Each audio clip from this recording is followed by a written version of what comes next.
The desert heat shimmered like liquid glass across the Afghan landscape as the convoy rolled through the narrow mountain pass. Staff Sergeant Maria Rodriguez gripped the steering wheel of the lead Humvee, her knuckles white beneath her tactical gloves. Behind her, in a specially designed compartment, lay Rex, a 4-year-old Belgian Malinois, whose reputation preceded him throughout the forward operating base. Rex wasn't just any military working dog. He was a legend among the troops, a canine soldier who had saved more lives than anyone could count. His nose could detect explosives buried 3 feet underground, and his instincts had prevented countless ambushes. The bond between Rex and his handler, Sergeant First Class Jake Morrison, was the stuff of military folklore. They moved like one unit, communicated without words, and trusted each other with their lives daily. Morrison sat beside Rex, one hand resting gently on the dog's thick coat.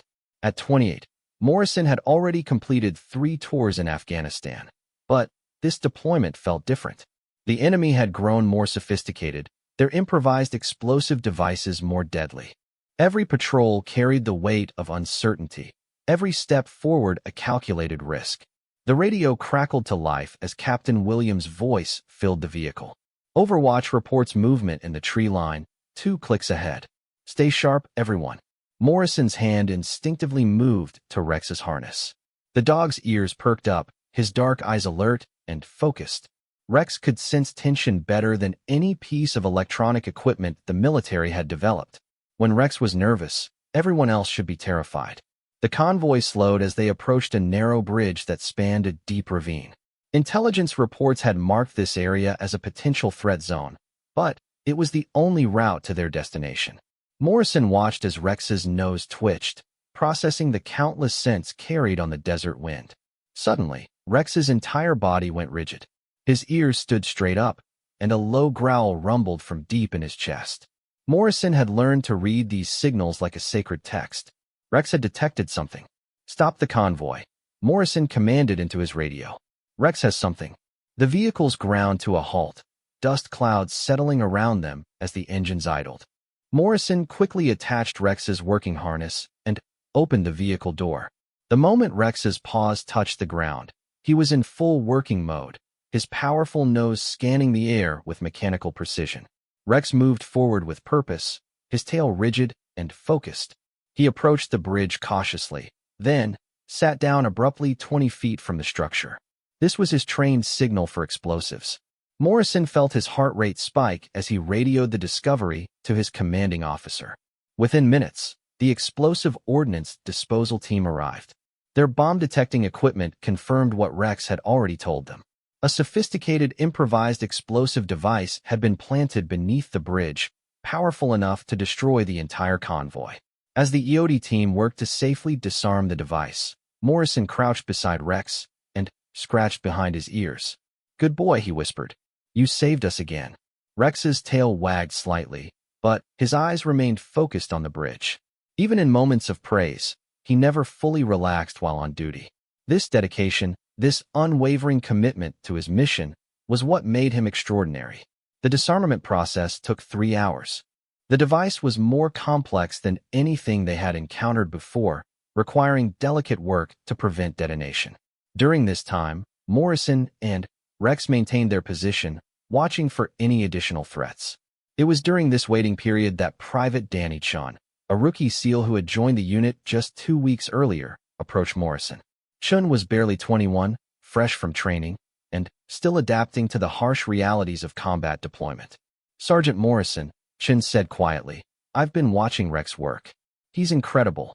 Morrison nodded, keeping his eyes on the surrounding terrain. "Rex is the best partner I've ever had. He saved my life more times than I can remember."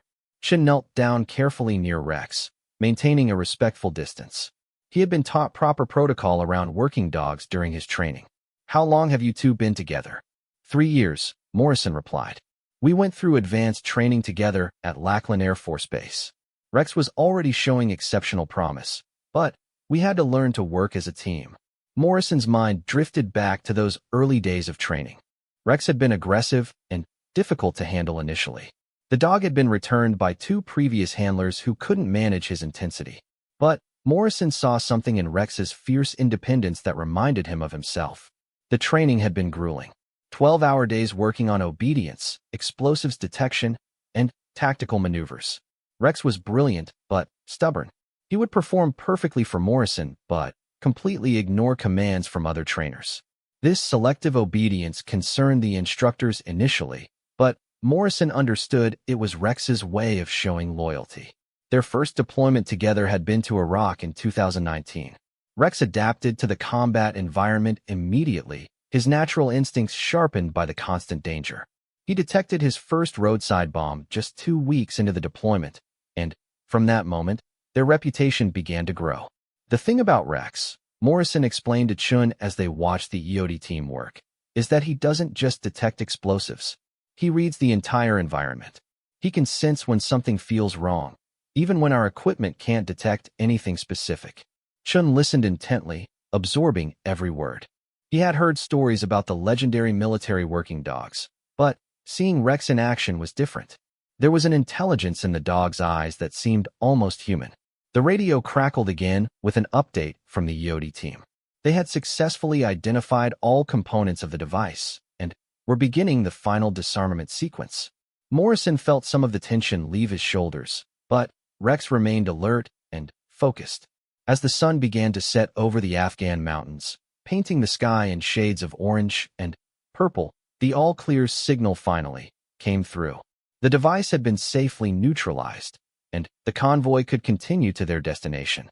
But as Morrison prepared to load Rex back into the vehicle, the dog suddenly bolted.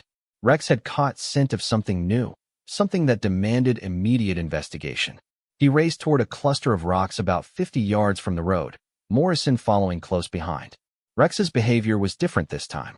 Instead of his usual controlled detection routine, he was moving with urgent desperation. He reached the rocks and began digging frantically, whimpering as he worked.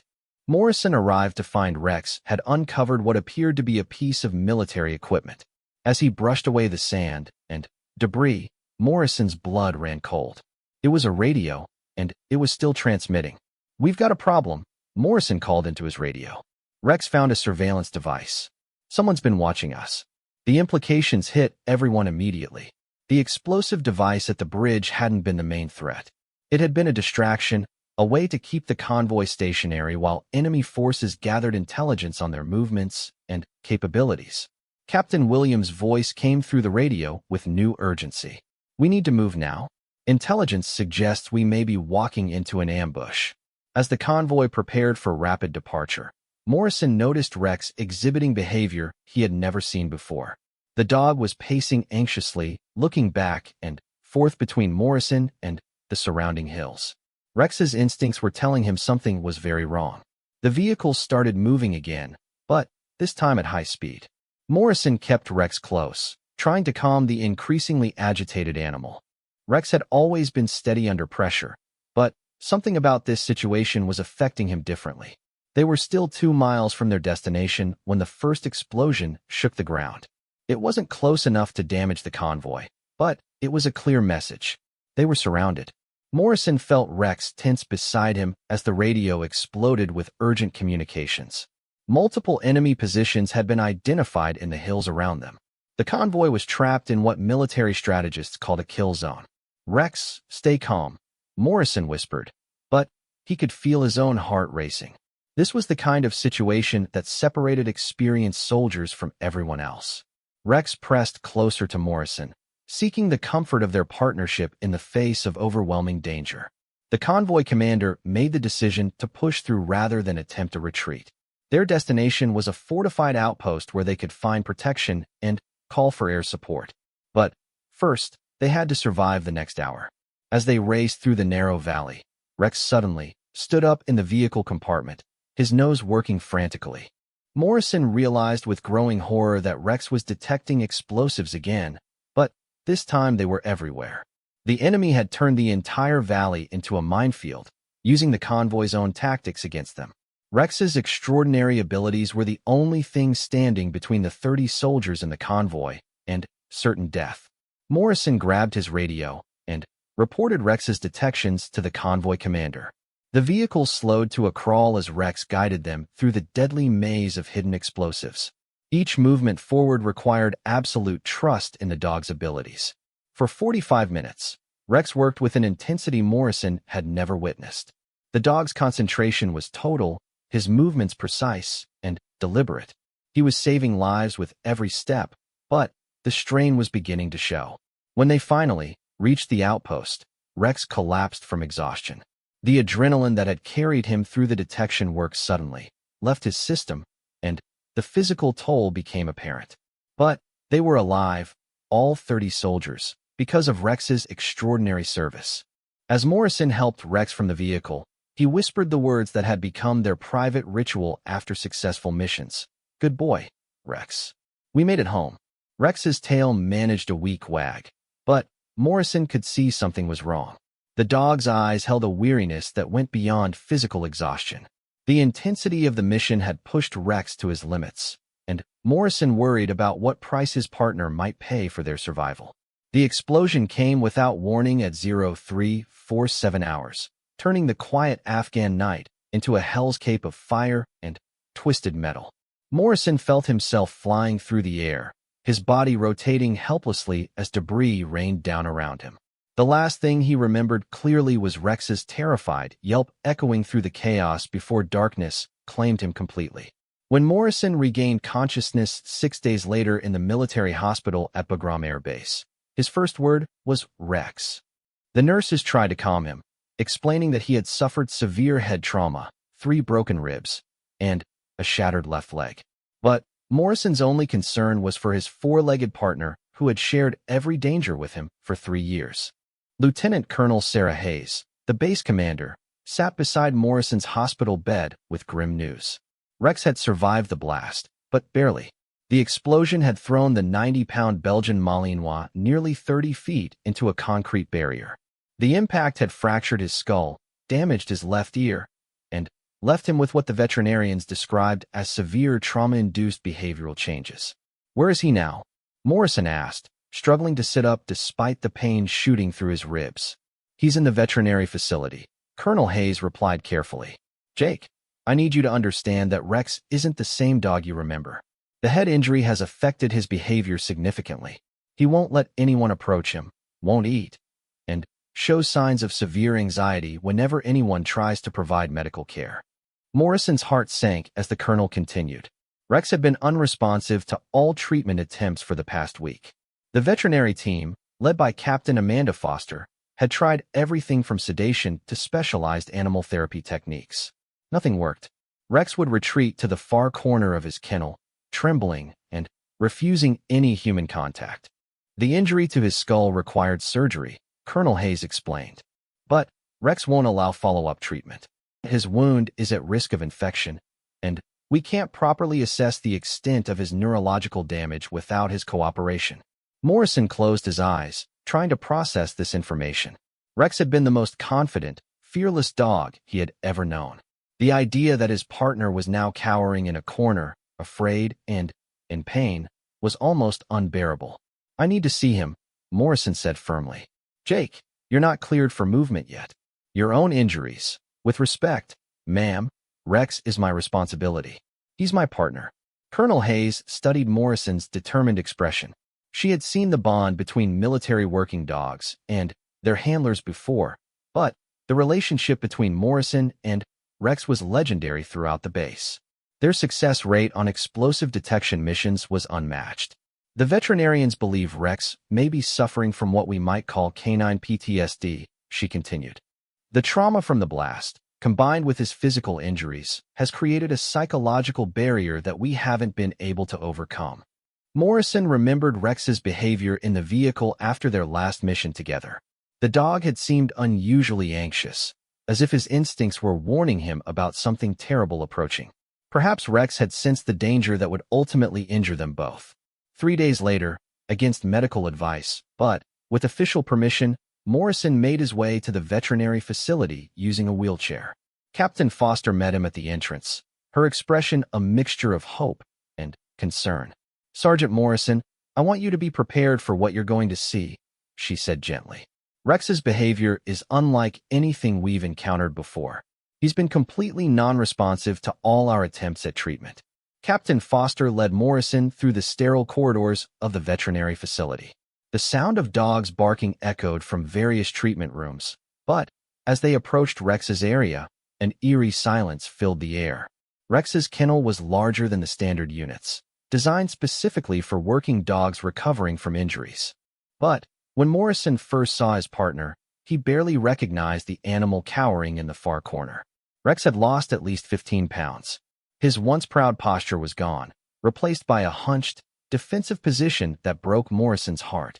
The dog's left ear was bandaged, and Morrison could see the shaved area around his skull where surgical staples held the wound closed. But it was Rex's eyes that truly revealed the extent of his trauma. The intelligence and confidence that had made him legendary were gone, replaced by a fearful wariness that seemed to encompass everything around him. "Rex," Morrison called softly from outside the kennel door. The dog's head turned toward the familiar voice, and, for just a moment, Morrison saw a flicker of recognition. But then, Rex pressed himself even further into the corner, his breathing becoming rapid and shallow. "He won't come forward for anyone," Captain Foster explained. "We've tried using food, toys, even recordings of your voice that we found in the mission archives. Nothing works." Morrison studied his partner carefully. Rex's entire body language spoke of an animal that had been pushed beyond his psychological limits. The confident working dog had been replaced by a creature consumed with survival fear. "Has he eaten anything?" Morrison asked. "Very little. Just enough to survive. We've had to supplement with 4 fluids twice this week." Morrison felt anger building in his chest, not at the medical staff who were clearly doing their best, but at the situation itself. Rex had given everything to serve his country, and now he was trapped in a prison of his own trauma. Over the next hour, Morrison tried everything he could think of to reach his partner. He spoke in the calm, authoritative voice that Rex had always responded to during training. He used the specific commands that had guided them through countless dangerous missions. Nothing worked. Captain Foster watched Morrison's attempts with professional interest.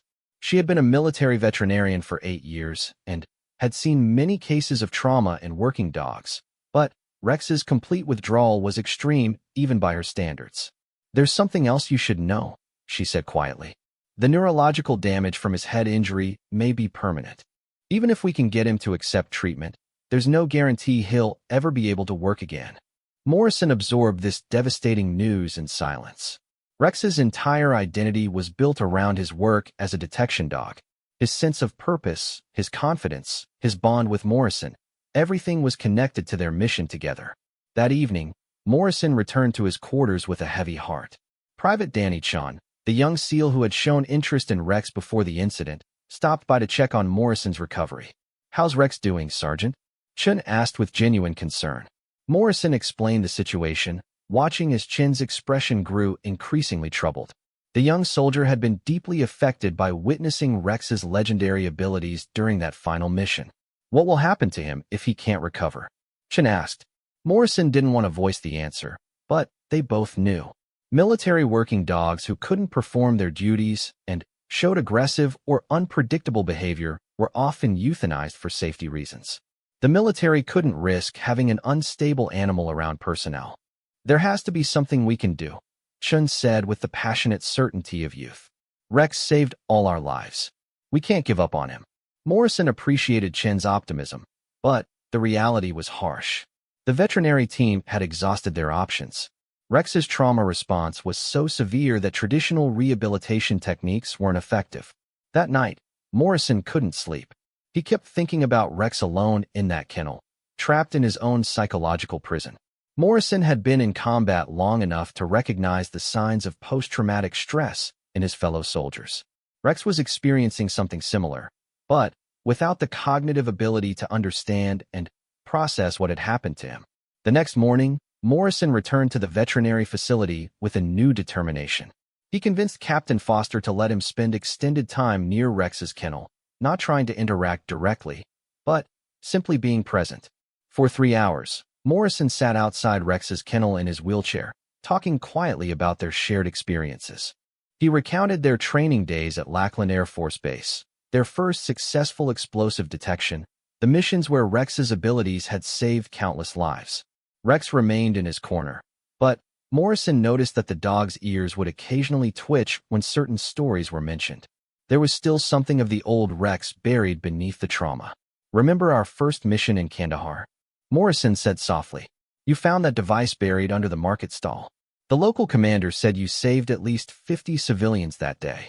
Rex's head turned slightly toward Morrison's voice, and, for a brief moment, their eyes met. Morrison felt a surge of hope, but then Rex quickly looked away and resumed his defensive posture. Captain Foster had been observing from a distance, taking notes on Rex's responses. She approached Morrison with cautious optimism. "He's responding to you more than anyone else," she said. "But we still can't get close enough to properly treat his wounds. The infection risk is becoming critical." Morrison studied Rex's bandaged ear and the healing surgical site. The wound needed cleaning and fresh dressings, but any attempt to approach Rex sent him into a panic response that could worsen his injuries. "What if we could find a way to calm him enough for treatment?" Morrison asked. "Something that would trigger a positive response instead of fear?" Captain Foster had considered this possibility, but hadn't found any stimulus that could overcome Rex's trauma response. "We've tried everything we can think of. Food rewards, comfort items, even recordings of dog training commands. Nothing breaks through his defensive behavior." Morrison wheeled closer to the kennel, studying Rex's body language carefully. He knew this dog better than anyone else on the base. There had to be some way to reach the intelligence and courage that still existed beneath the trauma. As he watched Rex's labored breathing and fearful posture, Morrison began to understand that traditional approaches wouldn't work. Rex wasn't just a dog who had been injured. He was a soldier who had been broken by the horrors of war. He needed to be reached as a fellow warrior, not as a pet. That realization would change everything, though Morrison didn't know it yet. The key to Rex's recovery wouldn't come from veterinary medicine or animal psychology. It would come from understanding the warrior code that both he and Rex had lived by during their years of service together. The answer was already forming in Morrison's mind, a memory from their early training that might hold the power to bring Rex back from the edge of psychological collapse. But first, Morrison needed to convince the medical staff to let him try something completely unconventional. Captain Foster looked at Morrison's determined expression and realized that the sergeant was developing a plan. After a week of failed conventional treatments, she was willing to consider alternatives. "What are you thinking, Sergeant Morrison?" she asked. Morrison's eyes never left Rex as he began to explain an idea that would either save his partner or confirm that the legendary military working dog was lost forever. The next phase of Rex's recovery would require Morrison to dig deep into their shared history and find the one thing that could penetrate the wall of trauma that held his partner prisoner. Morrison spent the entire night developing his unconventional plan. By morning, he had convinced Captain Foster to let him try one last approach before the medical board made their final decision about Rex's fate. The dog's condition was deteriorating rapidly, and time was running out. The key to Morrison's plan lay in a memory from Rex's early training days. During their initial weeks at Lackland Air Force Base, Rex had exhibited severe aggression toward most trainers.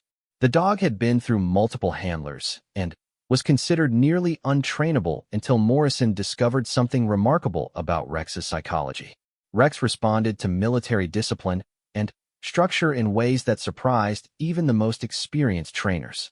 Unlike other dogs who were motivated by food or play, Rex seemed to understand hierarchy and duty on an almost human level.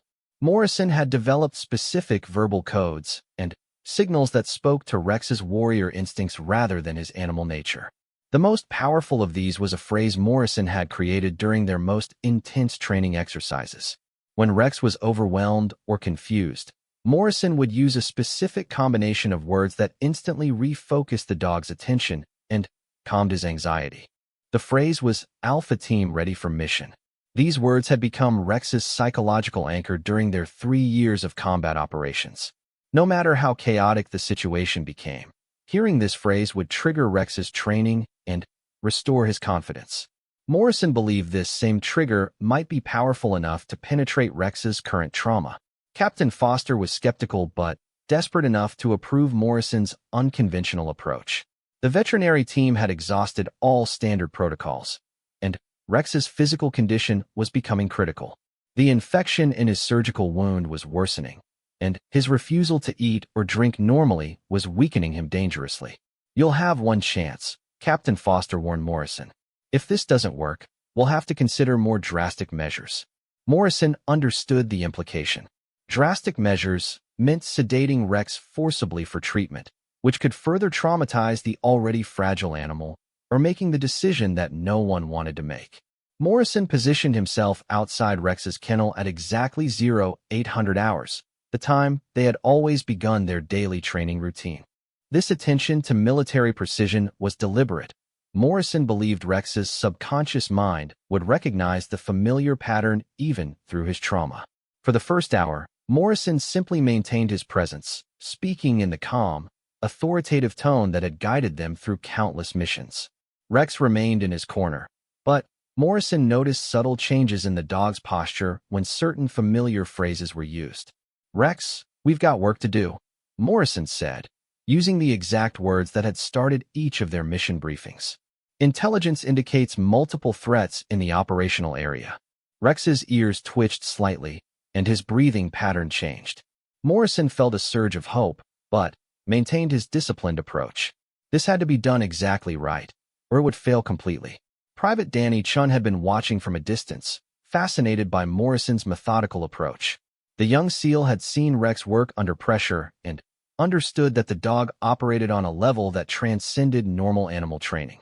For another hour, Morrison continued his verbal mission briefing, describing fictional explosive threats and tactical situations using the exact terminology that Rex had learned to recognize during their combat deployments. Each phrase was carefully chosen to trigger memories of successful missions and positive experiences. Slowly, almost imperceptibly, Rex began to shift position. His head came up slightly, and his eyes started tracking Morrison's movements with more focus. The change was minimal, but Morrison recognized it as the first sign that his partner was fighting through the psychological fog. "That's it, boy," Morrison whispered. "I know you're in there." Captain Foster had been monitoring Rex's vital signs through remote sensors, and she noticed changes that corresponded with Morrison's verbal cues. Rex's heart rate was stabilizing, and his stress hormones were showing the first decreases they had recorded since the incident. But the real breakthrough came when Morrison decided to implement the most crucial part of his plan. He reached into his pocket and pulled out a small metal object that he had carried through every mission, Rex's original military identification tag from their first deployment. Morrison held the tag up where Rex could see it, then placed it on the floor just outside the kennel door. The tag was worn and scratched from 3 years of combat operations, and it carried scents and memories that connected directly to Rex's core identity as a military working dog. "Rex," Morrison said, his voice taking on the formal tone he used for official commands. "Alpha Team ready for mission." The effect was immediate and dramatic. Rex's entire body went rigid, not with fear, but with recognition. His head snapped up, his ears stood at attention, and for the first time in 2 weeks, his eyes showed the alert intelligence that had made him legendary. Rex stared at Morrison for several long seconds, his brain processing the familiar command sequence. Then, slowly and deliberately, he began to move forward. Captain Foster watched in amazement as Rex approached the front of the kennel. The dog's movement was cautious but purposeful, completely different from the cowering behavior they had observed for weeks. Rex reached the kennel door and sat down in the perfect military position that Morrison had trained into him years earlier. His posture was straight, his attention focused, and his tail held high with confidence.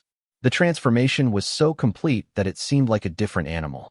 "Outstanding, Rex," Morrison said, using the praise phrase that had always followed successful mission completions.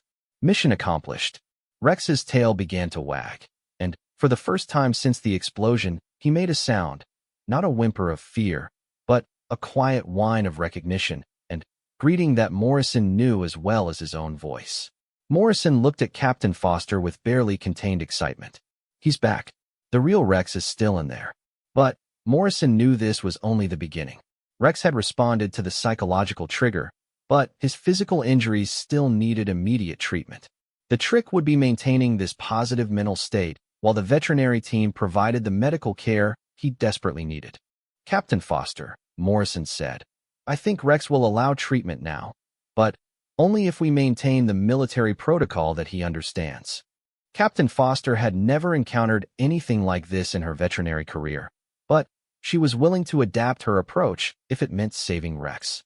"What do you need from us?" Morrison explained that Rex needed to understand the medical treatment as part of a mission rather than something being done to him. The dog's military training had taught him to endure discomfort and follow orders, but only when he understood his role in the larger operation. "We need to present the medical care as a mission objective," Morrison said. "Rex needs to believe he's cooperating with the treatment because it's his duty, not because he's being forced." Captain Foster gathered her veterinary team and explained the unusual approach they would need to take. Instead of treating Rex like a patient, they would need to treat him like a soldier receiving necessary medical attention to return to duty. Morrison positioned himself where Rex could see him clearly, then gave the command that would begin the treatment process. "Rex, medical inspection for deployment readiness. Maintain position." Rex remained seated in perfect military posture as Captain Foster slowly opened the kennel door. The dog's eyes stayed focused on Morrison, drawing strength and confidence from their connection. Captain Foster approached Rex using slow, deliberate movements, speaking in the calm, professional tone she used with human soldiers. "Routine medical examination, soldier. Remain steady." Rex allowed her to touch him for the first time since the incident, though Morrison could see the effort it required for his partner to suppress his trauma responses. Rex was fighting his own psychological battles to fulfill what he perceived as his military duty. The examination revealed the full extent of Rex's injuries. Beyond the obvious skull fracture and ear damage, he had developed an infection that could have become life-threatening within days. But now that Rex was cooperating, Captain Foster could provide the aggressive treatment he needed. For the next 3 hours, Rex endured cleaning of his wounds, new bandages, and antibiotic injections with the stoic determination that had characterized his military service. He never moved from his position, never showed aggression, and never broke his focus on Morrison's encouraging words. Private Chin watched the entire process with growing amazement. He was witnessing something unprecedented, a combat veteran, albeit a canine one, drawing on his military training to overcome severe psychological trauma. When the medical treatment was finally complete, Morrison gave Rex the command he had been waiting to hear. "Mission complete, Rex. Stand down." Rex's rigid military posture relaxed, and he approached Morrison for the first time since the explosion. The dog pressed against Morrison's leg, seeking the physical contact that had always sealed their partnership. Morrison scratched behind Rex's good ear, feeling the familiar warmth of their bond. "Good boy, Rex. You did your duty." Captain Foster was documenting everything for her medical reports, but she was also trying to process what she had just witnessed. "Sergeant Morrison, I've never seen anything like this." Rex essentially used his military training to overcome his trauma response. Morrison nodded, understanding the significance of what had happened. Rex isn't just a dog who happens to work for the military. He's a soldier who happens to be a dog. His identity is completely wrapped up in his service and his mission. The breakthrough with Rex's medical treatment was crucial, but Morrison knew they still faced significant challenges. Rex's neurological damage was real, and there was no guarantee that his cognitive abilities would fully recover.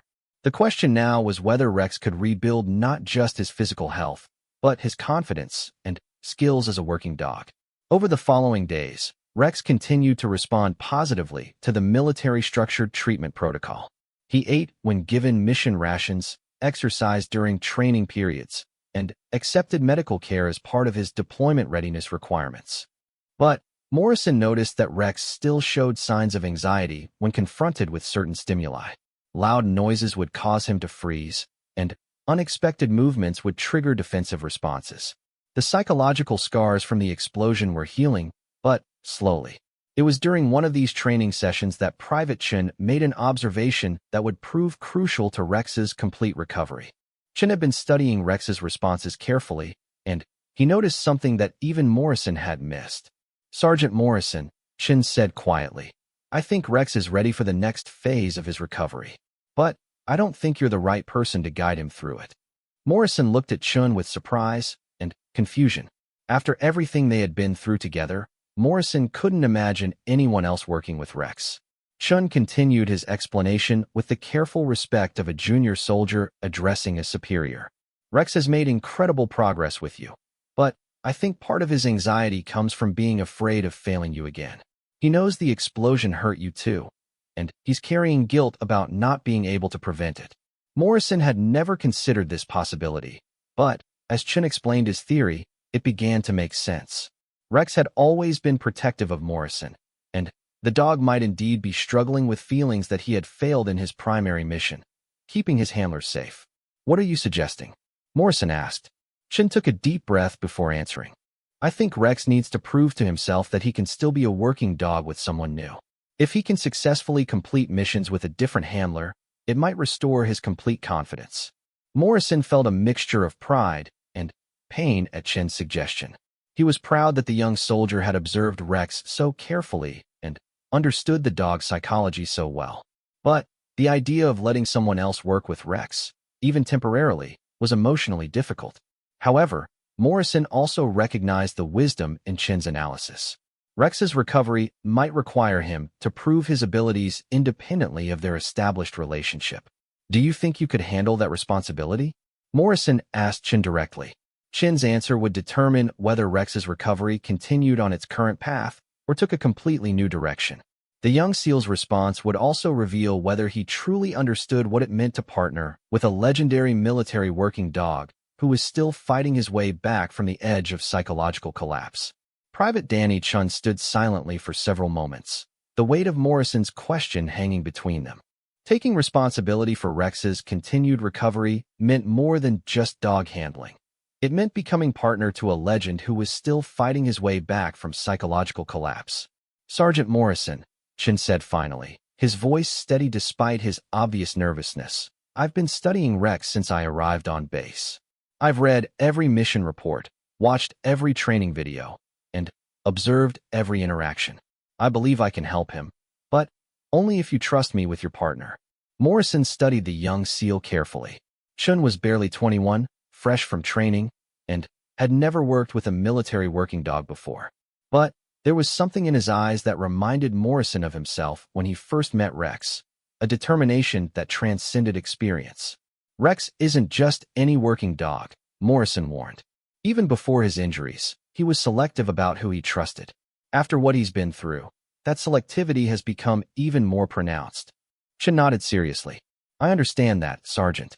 But I also think Rex needs to prove to himself that his abilities aren't dependent on one specific partnership. He needs to know he's still valuable as a soldier, not just as your companion." Captain Foster had been listening to this conversation with growing interest. From a medical standpoint, Chun's theory made psychological sense. Rex might indeed be struggling with performance anxiety related to his previous partnership, especially given the traumatic way their last mission together had ended. "It's worth considering," she said carefully. "Rex has made remarkable progress with Sergeant Morrison, but we haven't yet tested whether his skills as a detection dog have fully recovered. Working with a new handler might be exactly the challenge he needs." Morrison felt conflicted. Every instinct told him to protect Rex from further stress, but his rational mind recognized that Chun might be right. Rex's ultimate goal wasn't just to survive his trauma. It was to return to meaningful service. "What exactly are you proposing?" Morrison asked Chun. Chun had clearly thought this through carefully. "I want to start with basic training exercises, nothing advanced or stressful. Just simple commands and detection work in a controlled environment. If Rex responds well, we can gradually increase the complexity." Morrison looked at Rex, who was lying calmly near his feet, but still showed signs of hypervigilance.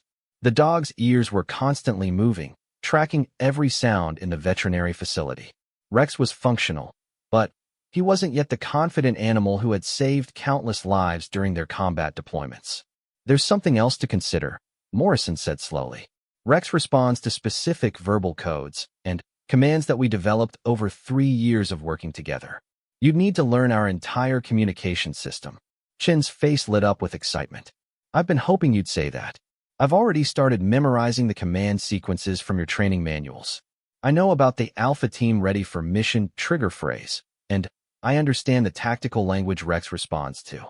Morrison was impressed by Chin's preparation, but also concerned about the young soldier's confidence level. Working with Rex required absolute certainty and decisive leadership, qualities that typically developed over years of experience. Rex can sense hesitation or uncertainty immediately, Morrison warned. If you have any doubt about a command or situation, he'll know it and might not respond. Chin straightened his posture, his expression becoming more serious. Sergeant Morrison, I may be young, but I'm not uncertain about this. I've wanted to work with military dogs since I was 12 years old. This is my chance to prove that I can handle the responsibility. Captain Foster watched this exchange with professional interest. The bond between military dogs and their handlers was always complex, but the situation with Rex was unprecedented. They were essentially asking a traumatized combat veteran to accept a new partner while still recovering from severe psychological wounds. I think we should try it, she said finally. But we need to structure this carefully. Rex needs to understand that this isn't permanent, that Sergeant Morrison is still his primary handler, but that he's temporarily working with Private Chin for training purposes. Morrison nodded slowly, recognizing the wisdom in this approach. Rex needed to expand his trust without feeling abandoned by his original partner. Over the next week, Morrison worked with Chun to transfer the complex knowledge of Rex's specific training. They practiced command sequences, studied Rex's body language cues, and reviewed the psychological techniques that had proven effective during the dog's recovery. Chun proved to be a quick and dedicated student. He absorbed every detail about Rex's preferences, fears, and behavioral patterns. More importantly, he demonstrated the kind of calm confidence that Rex would need to feel secure with a new handler. The first joint training session took place in a controlled indoor environment with Morrison present for support. Rex was clearly nervous about the change in routine, but he responded when Chun used the familiar command structure. Alpha team ready for mission, Chun said in the authoritative tone he had practiced countless times. Rex's posture straightened immediately, his attention focusing on Chun with the same intensity he had always shown with Morrison. For Morrison, watching this moment was both proud and heartbreaking. Rex was demonstrating his ability to work with others, but it also meant their exclusive partnership was evolving. Chun guided Rex through basic detection exercises using training aids that simulated explosive materials. Rex performed competently, but Morrison could see that the dog was working harder than usual to maintain his concentration. The psychological effort required to trust a new handler was taxing Rex's still recovering mental state. After an hour of training, Chun gave Rex the completion command. Mission accomplished. Stand down. Rex relaxed and approached Morrison for reassurance, but Chun noticed that the dog also looked back at him with what appeared to be cautious approval. It was the first sign that Rex might be willing to expand his circle of trust. Captain Foster reviewed the session recordings with both handlers. Rex's performance had been solid, though not yet at the legendary level he had achieved before his injury. More importantly, his stress indicators remained within acceptable ranges throughout the training. This is very encouraging, she told them. Rex is demonstrating that his cognitive abilities are intact and that he can adapt to new working relationships. The question now is whether we can build his confidence back to operational levels. Over the following weeks, Chun worked with Rex daily while Morrison gradually reduced his direct involvement. Each session challenged Rex with increasingly complex detection scenarios, always within the framework of military discipline that had proven so effective for his recovery. Rex's progress was steady but not dramatic. Some days he performed brilliantly, demonstrating flashes of his former legendary abilities. Other days he seemed cautious and uncertain, requiring additional encouragement to complete his tasks. It was during the fourth week of this training regimen that Rex faced his biggest test yet. Base security had received intelligence about a possible explosive device planted somewhere in the administrative complex. Multiple bomb detection teams had swept the area without finding anything, but the threat remained credible enough that evacuation procedures were being considered. Captain Williams approached Morrison and Chun with an unusual request. "We need Rex's nose on this one," he said bluntly. "Our equipment isn't finding anything, but the intelligence is solid. If there's something there, Rex might be our only chance of locating it." Morrison felt his stomach clench with anxiety. This would be Rex's first real operational mission since his injury, and the pressure could either restore his confidence completely or set back his recovery significantly. Rex isn't officially cleared for active duty yet, Morrison pointed out. I understand that, Captain Williams replied. But we have 300 personnel in that building complex, and evacuation would take hours. If Rex can clear the area or locate a device, we need his help. Morrison looked at Chun, seeing his own uncertainty reflected in the young soldier's face. This decision would define whether Rex could truly return to meaningful service or remain permanently limited by his psychological scars. Chun spoke first, his voice steady despite the magnitude of the moment. Rex is ready, he said with conviction. He's been performing consistently in training, and he trusts the command structure we've established. Morrison studied Rex, who was sitting alertly nearby. The dog seemed to sense the tension in the humans around him, and his posture showed the focused attention that had always preceded their most important missions. What's the operational protocol? Morrison asked Captain Williams. Chun handles Rex on the detection sweep. You provide backup support and communication. If Rex indicates a device, we evacuate and bring in EOD. If he clears the area, we resume normal operations. Morrison nodded slowly, understanding that this mission would test everything they had worked to rebuild in Rex's recovery. The dog would need to perform under real pressure, with genuine consequences, while working with a handler he had known for less than a month. Chun, Morrison said seriously, Rex's life and the lives of everyone in that building depend on you reading his signals correctly. Are you absolutely confident you can handle that responsibility? Chun met Morrison's gaze directly. Yes, Sergeant. Rex and I are ready. As they prepared for the mission, Morrison pulled Chun aside for final guidance. Remember, Rex will sense your confidence level immediately.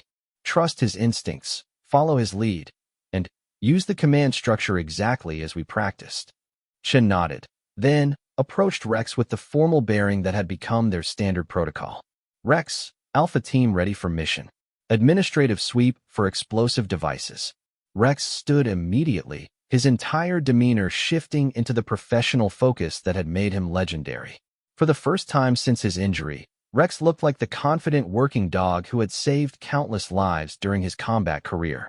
As they walked toward the administrative complex, Morrison realized this mission would determine not just Rex's future, but Chun's development as a military dog handler. Everything they had worked for during Rex's recovery was about to be tested under the most demanding circumstances possible.